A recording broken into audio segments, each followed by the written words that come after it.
The hill. The ground was colder than I expected, not the polite cold of Bren's floor, where even the chill had been trained into something flat and dependable. This was a living cold. It crept up through dirt and grass and old leaves and said, without words, "You are not in a room anymore." My paws sank a little, not enough to trap me, just enough to tell me the hill did not care whether I liked it. Behind me, somewhere, a door closed. It didn't slam. It didn't need to. Quiet closures are always the most final. Loud sounds argue with you. Quiet sounds simply decide. I stood still, not frozen, listening.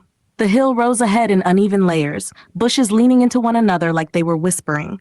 Wind slid over it, dragging smells uphill the way water drags leaves. Rot, grass, damp soil, something sweet that shouldn't have been sweet. The faint, thin line of another cat's scent, already fading, already part of the hill's history rather than mine. Somewhere below, cars moved. The road breathed left and right. Each passing monster carried its own air with it. Oil, rubber, hot metal, coffee, cigarettes, the stale warmth of humans who never had to hunt anything in their lives. Their noise didn't feel close, but it felt permanent, like a river you could hear, even if you didn't see it. A dog barked. Not close, not far. Just close enough to remind the whole hill that teeth existed. I lifted one paw. Butter. It had softened in the air, melting into my fur, clinging in a way that felt wrong. The smell followed me like an insult. I licked at it because my tongue didn't care about human intentions. It only cared about removing things that did not belong on my body. First rule of outside, you clean yourself. Second rule of outside, you do not move until you know what moved first. Nothing moved. So I took one step. The grass bent under my weight and did not return. Inside, things forgot you the moment you passed. Outside, nothing forgot. The hill kept records. I moved uphill, not because it was the smartest direction, but because it was the one that showed me the most. Cats like high ground. High ground is where you learn whether you are about to be hunted. Halfway up, something rustled in the bushes to my left. Not loud, not urgent, just a small movement. The kind that tells you someone is there without telling you what they want. I stopped. My ears flicked, my body went still. My mind did the thing it had learned to do behind glass, turn sound into shape, shape into meaning. Nothing else moved. The bushes stayed quiet again. I waited anyway, because outside is full of things that wait. A leaf shifted, wind, maybe. Or maybe wind was just the excuse the hill used when it didn't want to tell you the truth. I moved again, slow, careful, pretending I was part of the hill rather than something that had just fallen onto it by accident. At the top, the world opened. Lights, houses, fences, yards, places that belonged to humans and places that belonged to nothing at all.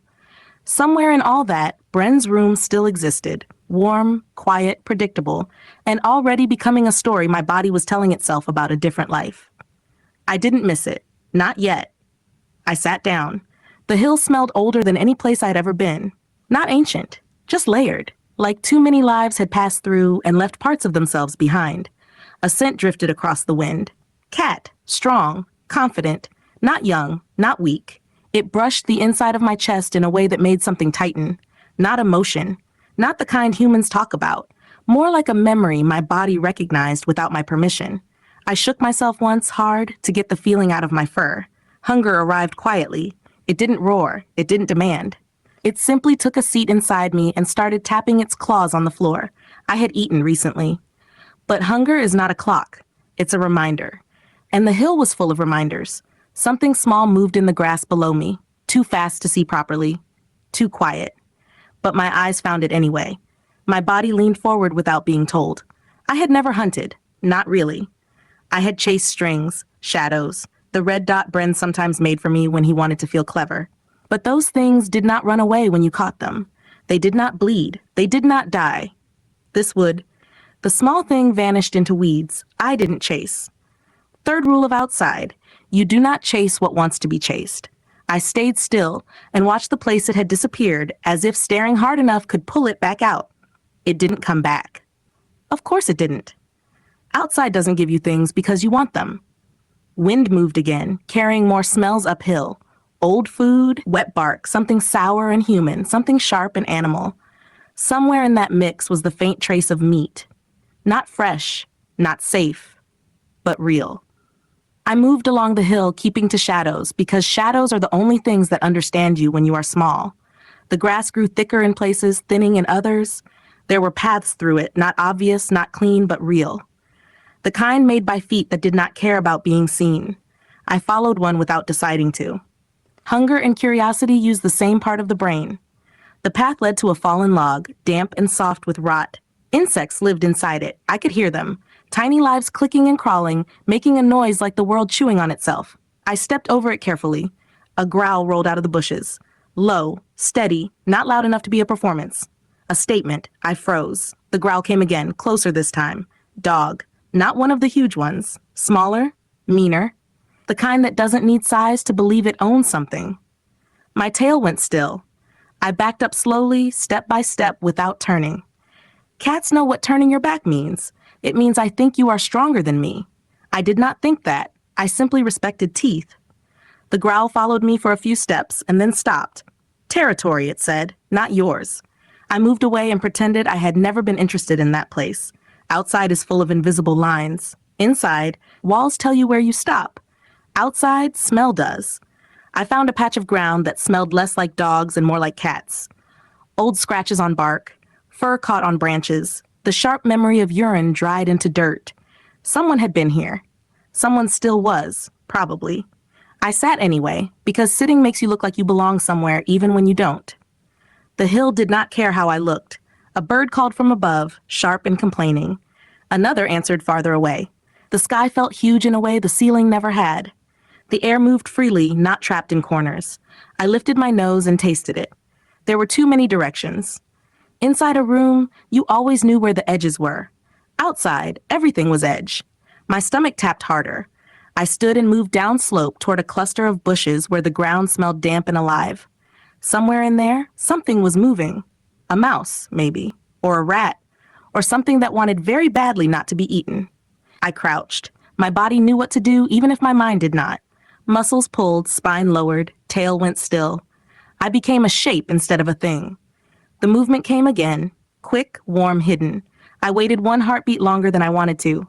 Then I sprang, too soon. The grass exploded under me and the small thing vanished, leaving behind nothing but crushed stems and a thin trail of hot, fast scent. I landed awkwardly, claws scraping dirt. I did not feel stupid. I felt hungry. The hill watched me miss. I sat back down as if I had meant to do that. A lesson settled into my bones. Inside, failure was harmless. Outside, failure was a delay. Delays became weakness. Weakness became other animals deciding things about you. I licked one paw slowly, forcing my breathing to stay even. My tongue dragged the taste of dirt across my fur. I didn't like it, but I didn't get to have opinions anymore. Somewhere below, a human voice called. Not my name. Just a voice, stretched thin with urgency. The sound drifted up the hill and broke apart in the wind. Humans make noises when the world doesn't obey them.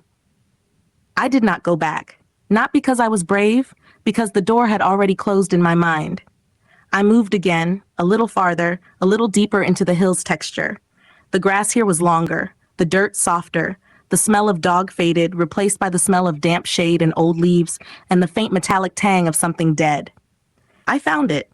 Not a full body, not a clean thing, just the remains of something small, fur, bone, a smear of dark that had dried into the ground. It had been eaten, not neatly, efficiently. My stomach lurched, not from disgust, from recognition. Food exists out here, but it doesn't arrive in bowls. It is taken. It is fought over. It disappears. I sniffed once and pulled back. The smell was too old, too risky, the kind of thing that brings company. And then I heard it, a sound behind me. Not a growl, not footsteps, not leaves rustling, a soft click, like a claw touching stone. I went still. The hill went quiet. Even the birds paused. I turned my head just enough to see, not enough to commit. Nothing obvious, just shadow. Bushes. The suggestion of something watching from the darker part of the grass. My chest tightened again. Not fear exactly, awareness. Someone was there. Not a dog, not a bird, not human. Something that moved like me.